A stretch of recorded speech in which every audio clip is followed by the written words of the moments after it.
Hi folks, Lou here, and I'm going to talk about something that is important for aspiring game designers, people who want to design games but who haven't really got going yet. And that is, don't wait for inspiration. Don't rely on inspiration. Because a lot of people think that that's what creativity involves, is waiting for something to come by and light you up. And it's not. People who are creative work at it. They have to. They can't wait for something to happen. So you can sit down and say, I'm going to make a game and start doing it. You don't have to wait for the ideas to come floating through. And of course, if you've been writing down all your ideas as you get them, as you should be, so that you can go back and look through them, it becomes even easier to sit down and say, okay, I'm going to make a game starting with these few ideas. Now, what do you concentrate on first when you're going to make a game? Well, you have to know what the restraints and constraints are from the publisher or the funder. Now, that doesn't so often affect tabletop gamers, but it affects people who are doing video games unless they're intending to self-publish. Then you have to think about the three most important things about any game, which is the audience, because the audience determines what characteristics the game should have.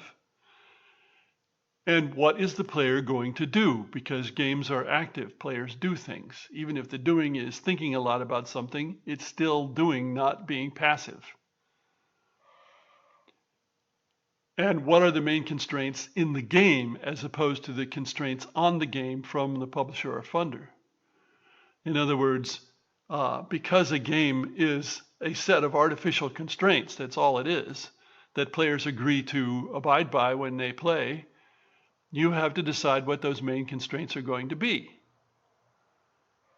If it's a game where all the information is hidden, then that's a big constraint, for example.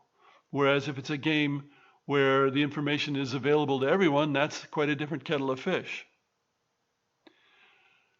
And of course, you have project management elements like budget, time, and quality that you have to consider.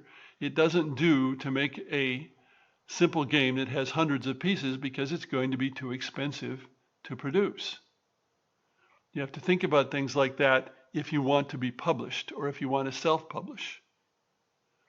It's easy to make a game that's not practical for publishing.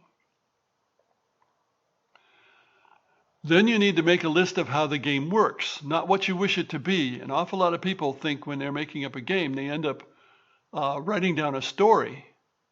Stories are used to sell games, but the games are mechanisms. They are constraints. They are not stories. There may be a story involved, but that's not what makes the game. If you don't know how the game works, it doesn't matter how cool you think your story might be, it's not going to happen because you don't have a game. Start out with those things in mind, and who knows, you might end up making a game pretty quick. Now, of course, then it seems like forever to play test it, put it together and play test it and modify it and so on and so forth. But at least you get over that initial hurdle fairly quickly by deciding, I'm going to make a game. So my admonition to you is go and make a game. Thanks for listening.